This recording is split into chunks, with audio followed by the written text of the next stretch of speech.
hay-adda Ani Charity Foundation ayaa ku wareejisay guddiga masaajidka Soomaalida magaalada Hamburg ee dalka Jarmalka lacag loogu talagalay inay qayb ka noqoto dhismaha masaajidkii ugu horeeyay ay yeelanayaan Soomaalida degan ee gobolka Hamburg.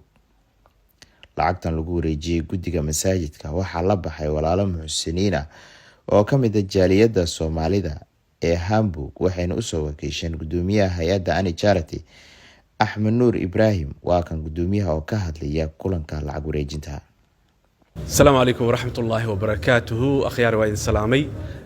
maanta magaalada Hamburg waxaan nooga qabsoomay kulan ballaaran oo aan la yeelanay guddiga masaajidka Soomaalida ee magaalada Hamburg. kulanka waxaan kaga hadalnay arrimo badan oo masaajidka cusub laga hirgelinayo magaalada Hamburg. waxaana nala joogay guddiga oo ay ka mid ahaayeen Sheekh Ismaaciil iyo gudoomiye Maxamuud. warbixin fiican wayna siiyeen runtii.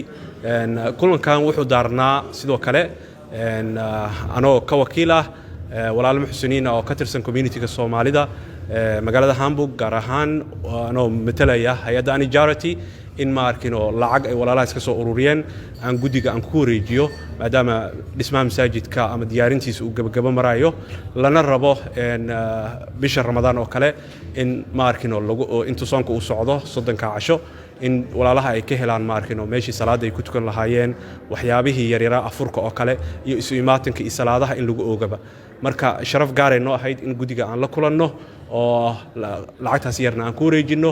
sidoo kale waxaan faraynaa halkan ama fariinaan ugu diraynaa jaaliyadda Soomaalida ee degan magaalada Hamburg iyo waaxigeeda in masaajidka laga soo qayb qaato, in loo istaago masaajidkaas Baytullaahi sidii uu hore ugu socon lahaa maadaama maanta markii ugu horeysay laga hirgeliyay magaalada masaajid. taas ayaan farayaa. saa la socotaan dalka Jarmalka community-da Soomaalida 16 gobol degan waxa lagu jiraa tartan adag. haddii annagu waa hurudnay runtii, laakiin hadda waxaa u moodaa inaan hurdadii aan ka soo kacnay. sidoo kale waxaa iyagana goobta ka hadlay gudoomiyaha masaajidka ee Hamburg, gudoomiye Maxamuud iyo Sheekh Ismaaciil oo ka mid ah odayaasha masaajidka. waxayna ka mahadceliyeen sida wanaagsan ee ay hay-adda Ani Charity ugu soo jawaabtay baaqa horey ay ugu direen guddiga masaajidka oo ahaa in laga qayb qaato dhismaha masaajidka. sida walaalkay Axmed uu sheegay, maanta kulan wanaagsan oo aad u qiimo badan ayaa noo qabsoomay. annaguna aan warbixin ku siinay haddaan nahay guddiga masaajidka halka uu maray halku ka soo bilaabmay oo kooban. isaguna wuxuu nagu soo wareejiyay lacag 2,000 gaadhaysa oo uu ka soo ururiyay walaalo muxsiniina muddana uu hayay ayuu si sharaf leh oo maamuus leh nagu soo wareejiyay. wax uu warbixin ah iyo wixii shaqo ah dhammaantoodna waan isla qaadanay. waxaan leenahay walaalkay Axmed aad iyo aad baad u mahadsan tahay.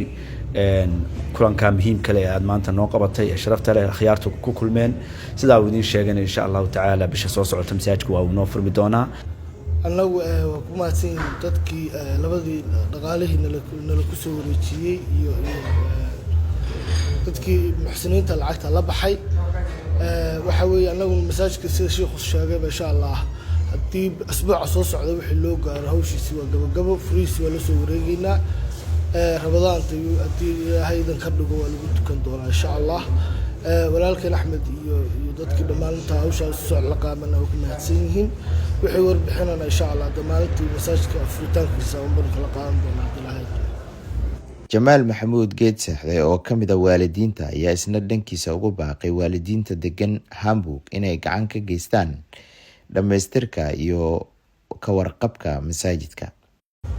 intaas waxaan ku biirinayaa kulli Hamburg wuxuu yeelan doonaa biidnillaahi kariim oo bisha soonqaadna way soo dhowdaa. bil baa naga xigta bisha oo February haddii Ilaahay yiraahdo. waxaan rajaynaynaa masjid annaga aan u madax bannaanahay oo annaga aan leenahay haddii aan nahay jaaliyadda Soomaalida ay ku nool waddankan Jarmalka qaasatan magaalada Hamburg, masjid aan u madax bannaanahay. marka wixii hadal ahaa qaabkii processkii la soo maray masjidkaani waa dariiqo dheer ee dhowr sano socotay. insha Allah maanta iyo wixii ka dambeeya waa gabagaba. wax noo dhiman waa furitaankii masjidka biidnillaahi kariim. masjidkaasi qaybo badan ayuu yeelan doonaa. ku tukashada salaada oo kaliya ma aha, malcaamad ama dugsi quraan oo ilmaha diinta lagu baro sad ogtiin ma laha oo annaga xor aan u nahay. awal sida Sheekh Ismaaciil uu warbixinta nagu siiyay calaal ayaan ku ahayn Masjidul Huda oo ay wada yaqaanaan dadka Hamburg degan. باذن الله الكريم دadaal badan iswarsi badan wax ururin badan يعني waxay dhacday in hadda masjid annaga aan leenahay باذن الله الكريم in laga furi doono magaalada Hamburg marka shacabka ku nool community-ga waxaan kaliya oday ahaan maadaama odaynimo aan qaabilsanahay in aan ku talagalno in masjidkaas kaalmadiisa oo adduuni aakhira noo fiican maadaama uu yahay beydka alle inaan mataqaana arintaas aan iska xil saarno mar walba guddiga waxay noo soo gudbiyaan annagana shacbigaan u gudbin doonaa dadka yaga marka waxaan aad u rajaynaynaa arinta masjidka inaan garab weyn aan isku siino. ugu dambeyntii masaajidkan Soomaalida ee Hamburg ayaa la furi doonaa bisha nagu soo aadan ee Febraayo waxaana jiri doontaa munaasabad ballaaran oo lagu daahfuri doono masaajidka.